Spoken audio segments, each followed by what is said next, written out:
Chers amis, bonjour. La paracha de la semaine est paracha Matot Masé. Et Shabbat Rosh Chodesh Menachem Av également. Nous allons voir ensemble la deuxième paracha, paracha Masé. Masé veut dire des voyages. Effectivement, la paracha va conclure tous les voyages que les enfants d'Israël ont traversés dans le désert jusqu'à qu'ils arrivent dans la terre promise, la terre d'Israël.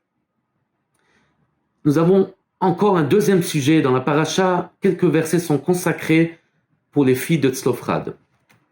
Ces deux sujets sont liés avec le point principal que je voulais aborder avec vous aujourd'hui, avec l'aide de Dieu, la grandeur de la femme juive.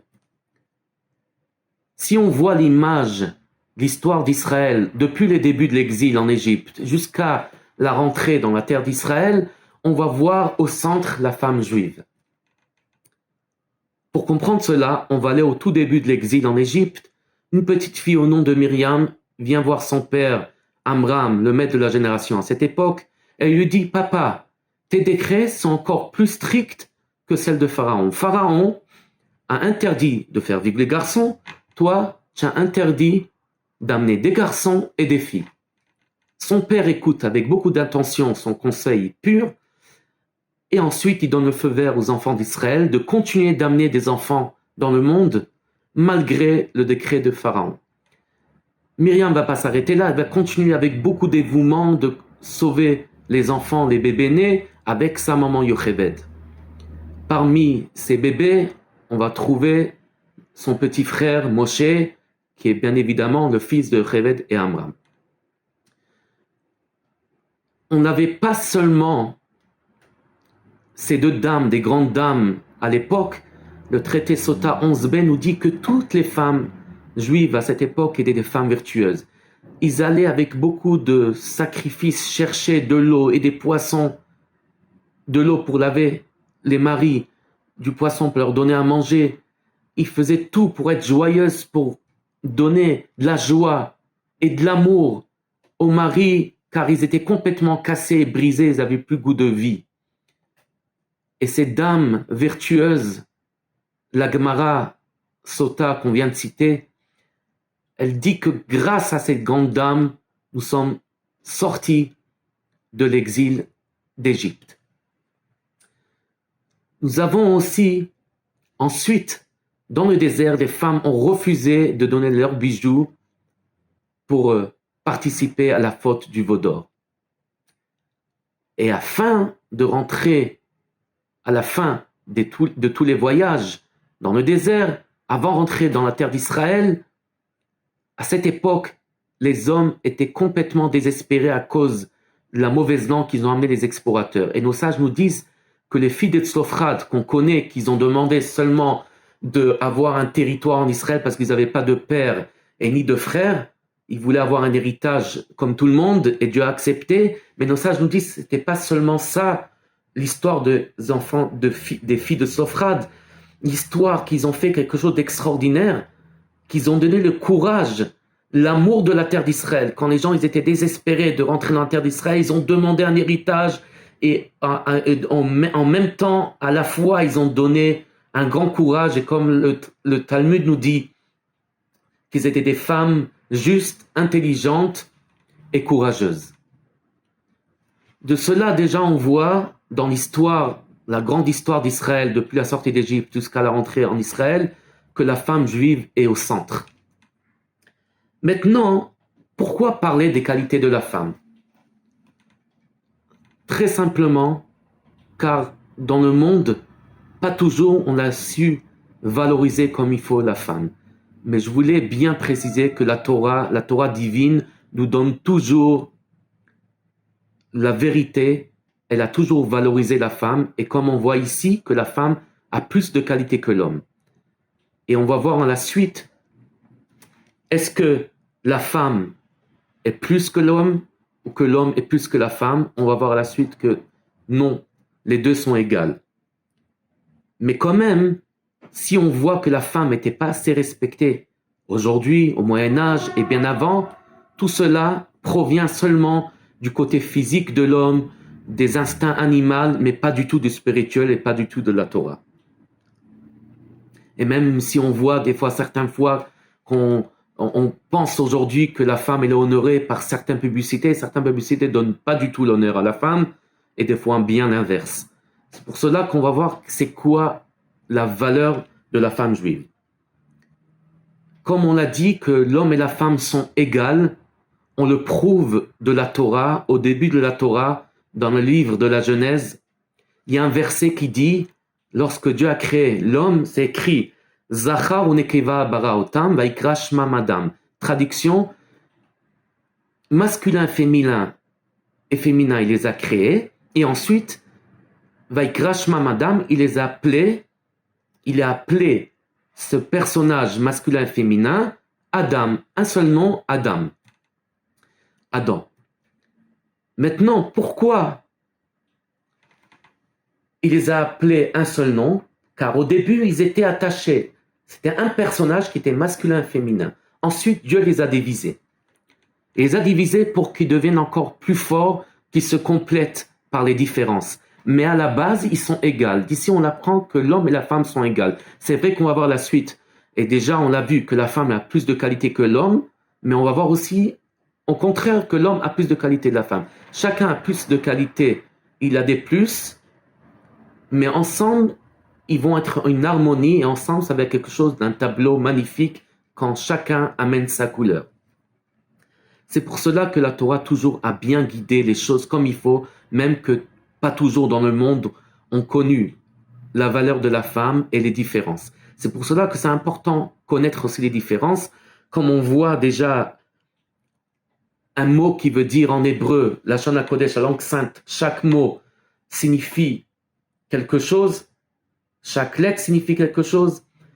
Lorsqu'on dit panim, le visage, quand on prend le visage de l'homme et la femme, ils sont différents. Car la même chose, même que le visage est différent, parce que aussi l'intérieur est différent. Et comme on voit, comme panim est différent, le visage, pnim c'est l'intérieur, est différent. Le Maïmonide du XIIe siècle nous dit aussi un monde d'emploi pour la femme, qui est consacré pour la femme, et un monde d'emploi pour l'homme. Chacun a une manière différente comment honorer et respecter l'autre. Ça veut dire que l'homme et la femme n'ont pas le même mode d'emploi, car ils n'ont pas les mêmes besoins. Comme on dit à une femme, son mari lui achète un ticket pour le Stade de France, pour un match international au premier rang. La majorité des femmes, en général, ils ne vont pas aimer ce cadeau parce que ça ne leur dit rien. La même chose, si une femme achète des beaux diamants, des bijoux de femme à son mari, il va pas aussi apprécier parce que c'est quelque chose qu'il n'aime pas. Chacun a ses besoins. C'est aussi un point important. Pour connaître les qualités, on doit savoir aussi les différences. Maintenant, on va continuer des qualités dans la Torah. Premièrement, la judéité d'un enfant est définie seulement d'après sa mère et ni du père. C'est seulement si la mère est juive, l'enfant est juif. Et la fille, à l'âge de 12 ans, elle a des responsabilités religieuses avant le garçon. Ça veut dire que même si elle a un frère jumeau, c'est lui, elle, qu'elle va être responsable. Lui, il doit attendre encore un an. Les femmes en prophétie, nos matriarches, étaient encore d'un niveau plus élevé que les patriarches, nos patriarches. Le roi Salomon dit dans Mishlei Chochmat Nashim Banta Beta que la sagesse des femmes construit la maison. Dans le traité Nida 45b, c'est marqué Bina Yetera Nitna Baisha Mi Baish, que la femme, elle a l'avantage de compréhension, d'une finesse de compréhension plus raffinée que l'homme. Parfois, nous entendions qu'il y a des femmes qui se plaignent que dans les textes, on ne respecte pas toujours la femme. Mais si on voit bien, on va voir un exemple. Dans le traité Brachot 48b, c'est marqué que les femmes parlent beaucoup. Et cela n'est pas une insulte, c'est un honneur à la femme.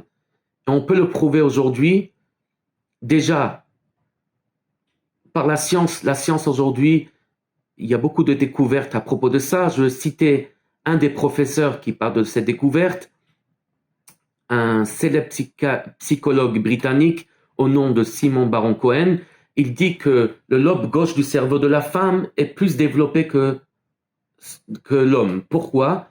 Parce que le lobe gauche du cerveau, il est responsable sur la parole et les sentiments. On voit que la parole et les sentiments, ils sont importants. Pourquoi? Parce que la femme, elle va développer ça pour ses enfants, pour développer l'éducation des enfants. C'est pour ça qu'elle a cette parole plus développée que l'homme et cette douceur et cette sensibilité que l'homme n'a pas.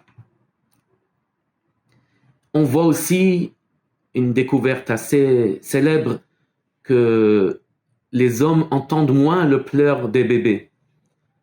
Et c'est sûr, c'est pas une raison que les hommes ne doivent pas aider la femme se lever la nuit pour les bébés, mais pour voir que la femme, elle a des avantages dans cela aussi. Maintenant, pourquoi les femmes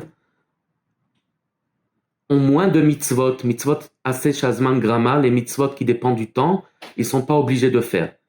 C'est pas encore un défaut, c'est l'inverse. La première raison, car les femmes sont plus parfaites spirituelles.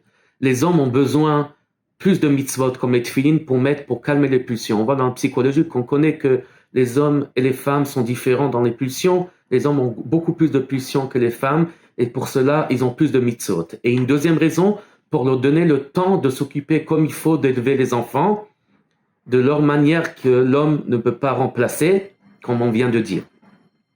Nous avons, de cela, on l'apprend, que les femmes ont cette grandeur de amener des choses et que les mitzvot qu'elle a en moins, c'est un avantage. Et même des fois, on voit chez les hommes, on peut voir aussi un khatan, un marié, il va faire moins de mitzvot. Le lendemain, il est moins obligé de faire des mitzvot parce qu'il est occupé dans cette mitzvah du mariage. Qu'on voit, et il y a d'autres exemples qu'on ne va pas dire aujourd'hui, mais on voit que le temps, quand on dit que la femme fait moins de mitzvot, c'est pas un complexe, l'inverse, c'est un avantage. Pour cela que la femme doit se sentir à l'aise dans ses qualités que Dieu lui a données. Ça veut dire qu'elle ne doit pas chercher d'un lavage de cerveau de la société. Pas toujours la société veut le bien de la personne. Il y a beaucoup d'intérêts.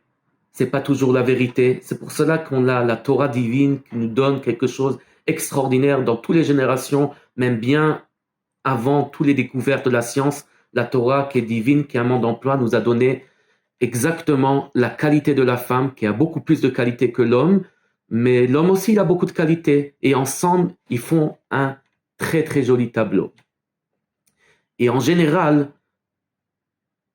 l'homme et la femme doivent savoir de ne pas aller chercher des choses qui ne sont pas compatibles pour soi-même. Un exemple, il y a un proverbe en anglais qui dit, dans le cimetière, il y a beaucoup de gens qui sont partis de ce monde, mais ils sont partis comme des copies d'autres personnes. Ils ne sont pas partis comme eux-mêmes. Ils ont essayé toujours de copier et malheureusement, ils ont un peu raté leur vie parce qu'ils n'ont pas été eux-mêmes. Et c'est pour cela aussi dans la femme, elle doit chercher de ne pas essayer de se prouver qu'elle veut être comme un homme parce qu'elle a beaucoup de qualités comme on l'a prouvé dans l'histoire juive que la femme a des qualités extraordinaires. Elle n'a pas besoin de se sentir un complexe. Et des fois, certaines femmes veulent se prouver, faire des travaux d'hommes, même des fois combattants à l'armée. Mais parfois, c'est pas bon ni pour les soldats, parce que des fois, elle veut montrer encore plus que l'homme, elle devient plus agressive, et à la maison, elle perd son côté féminin pour son mari, pour elle-même aussi, et son côté maternel pour les enfants et pour elle-même. Pour cela que ça ne se termine pas à l'exil d'Égypte, que grâce aux femmes vertueuses, nous sommes sortis d'Égypte. Grâce aux femmes vertueuses, nous allons sortir de l'exil d'une façon éternelle, de cet exil aussi. Nos sages nous disent, le Midrash, que grâce aux femmes vertueuses. On voit la grandeur de la femme juive. Quel mérite elle a. C'est pour ça que quand le mari a terminé le kiddush, il va chanter avec beaucoup de joie et ferveur, Eshet Chayil Miimtza. Parce que la femme juive a un privilège extraordinaire. Elle doit être fière de ses qualités extraordinaires, de ne pas chercher des complexes, de ne pas se sentir à l'aise. Elle doit savoir que ce que Dieu lui a donné, c'est beau. Et si on ne comprend pas des textes dans la Torah, on recherche, on cherche, on l'approfondit pour comprendre que la Torah, elle nous amène rien que du bien. Et quand la femme, elle est bien dans sa peau, elle est épanouie, elle a réussi bien développer ses qualités, ensemble avec son mari qui va bien développer ses qualités, il va pas chercher d'être comme une femme. C'est vrai que parfois il y a des hommes qui ont des tendances féminines et des femmes qui ont des tendances un peu comme masculines, mais on parle en général. La femme doit se sentir comme elle est, comme Dieu l'a créée, et l'homme aussi également.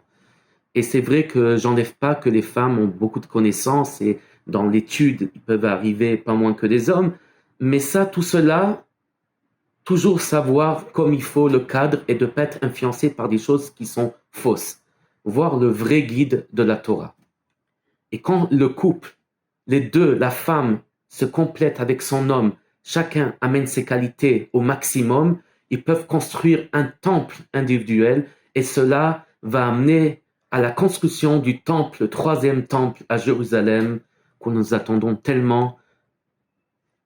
Nous sommes dans les 3 semaines, les jours de deuil, mais avec beaucoup de courage, on croit encore qu'Akadosh Baruch Hu va nous donner, Dieu va nous donner le troisième Beth Amikdash, troisième temple à Jérusalem. Amen.